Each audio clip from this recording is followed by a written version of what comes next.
digamos, en términos de comunicación y en términos de mensaje a través de las redes sociales, en particular ese trino, era lesivo, producía daño, era calumnioso. Entonces, sí, eso fue lo que le pedimos al Consejo de Estado, de manera que pues, nos produce, por supuesto, satisfacción que haya tutelado nuestros derechos. Doctor Bruce McMaster, hemos visto casos largos de controversia por la orden de rectificar o de quitar un trino, como en el caso de los Vargas Lleras. ¿Qué pasa si el señor presidente de la República no cumple con lo que ha dicho el Consejo de Estado? Pues Juan, yo diría que ese es un problema de él con la justicia. Nosotros en realidad lo que le pedimos a la justicia fue que emitiera un concepto sobre lo que se estaba diciendo de nosotros y si eso ameritaba o no ameritaba pedir una rectificación y pedir, como en este caso, que se retirara el trino. Eh, el Consejo de Estado pues, nos acaba de decir que sí, nos acaba de decir eso en segunda instancia. Yo diría que si el presidente lo hace o no lo hace es un problema mucho más de él con la justicia. Yo no pienso, digamos, meterme mucho más en eso. Y si esta conducta se repite, ya no con este caso de la retractación, sino si en el futuro vuelve a ocurrir.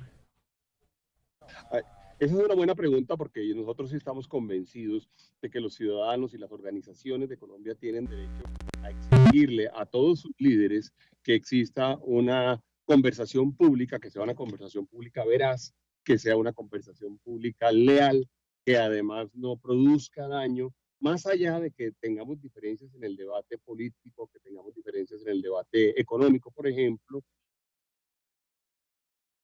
Es un Doctor cuidado que hay que Bruce. tener. Porque de alguna forma, perdón, termino, porque de alguna forma es verdad que nosotros nos hemos encontrado con que la calumnia, la injuria, en las conversaciones normales o incluso en los medios de comunicación como los de ustedes, es muy vigilada por la justicia, pero en realidad hemos venido sintiendo que las redes sociales se han venido convirtiendo en un terreno de nadie, en un terreno sin justicia, en un terreno sin ley, y sí creemos que vale la pena que se comience a exigir un comportamiento responsable en las redes sociales también. De acuerdo, de acuerdo. Doctor Bruce, ¿qué decía exactamente o qué de lo que decía ese o es que pues son 1000 trinos que el presidente le ha dedicado también a la Andy, que ese es considerado injuria y calumnia? Pues hay varias cosas, ¿no, Darcy? En particular, él decía, o el trino decía que, pero no me corresponde a mí repetirlo, porque, digamos, no es parte, es justo lo que no queremos nosotros hacer, pero hacía señalamientos hacia nosotros en donde utilizaba, como he utilizado en varias ocasiones, digamos, términos como esclavistas, y decía que nosotros nos movía el odio étnico. eh, pero le repito, parte de lo que yo he solicitado es que justamente esas cosas no se digan, entonces mal haría yo repitiendo justamente lo que creo que no se debe decir.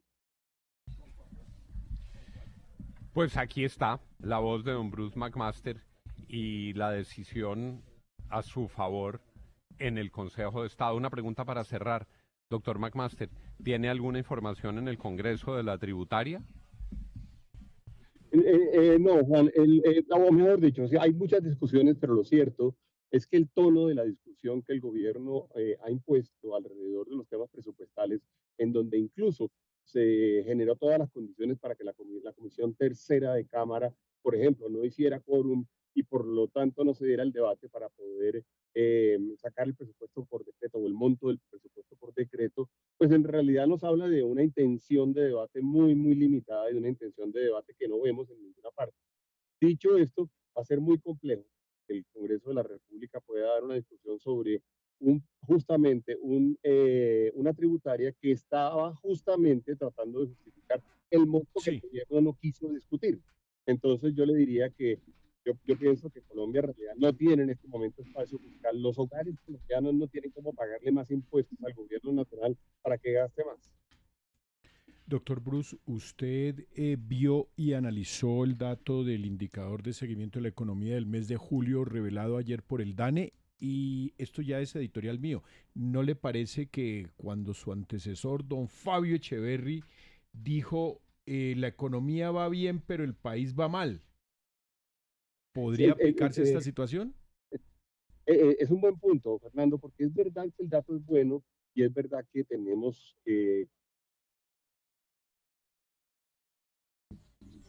porque efectivamente la actividad económica sea más alta. En ese orden de ideas, lo que tenemos que entender bien es de dónde proviene. Proviene muchísimo del incremento en consumo, del incremento en demanda, que está de alguna forma, digamos, alimentado por variables que nos preocupan en términos de sostenibilidad, porque no obligatoriamente vamos a tener más consumo, mucho más consumo de aquí en adelante. Es bueno que se haya presentado eso y todos tenemos que alegrarnos, pero no obligatoriamente nos va a marcar una tendencia ni para muchos meses, ni tampoco para los próximos años. Entonces tenemos que decir que la economía tiene muchas variables que sí nos preocupan. Una de ellas, lo acabamos de mencionar, el tema del presupuesto y el tema de las finanzas públicas, pero también hay otras, el tema de la energía, el tema del gas natural, el tema de lo que está pasando, por ejemplo, alrededor del déficit del sector de la salud. Tenemos una cantidad de variables varias que nos preocupan que hay que solucionar. Entonces, lo que no podemos es, porque ese dato sea bueno, olvidarnos del resto de inmensos desafíos que tiene en este momento la economía colombiana. Y luego sobre el comentario del doctor Fabio Echeverry, es verdad, o sea, de alguna forma tenemos muchas cosas en el país que están en este momento, por decirlo menos, en estado crítico, pero afortunadamente la actividad económica, el índice de actividad económica, sí mostró durante el mes de julio un nivel que es un nivel, yo diría, satisfactorio. Gracias, doctor Bruce McMaster, por haber estado con nosotros en la mañana de hoy. No, gracias a Juan y a todo el equipo por haberme invitado hoy. Son las 7:47. Originamos desde Bogotá, nuestros corresponsales en Miami, en Washington, en Europa, en Caracas, nuestros periodistas en todo el país y nosotros, parte de la mesa, con Darcy Quinn, con Juli Habib, aquí desde la bella Monpós. Ya regresamos. Pagué mientras estaba en una reunión, mientras entrenaba, mientras mercaba, hasta en cine.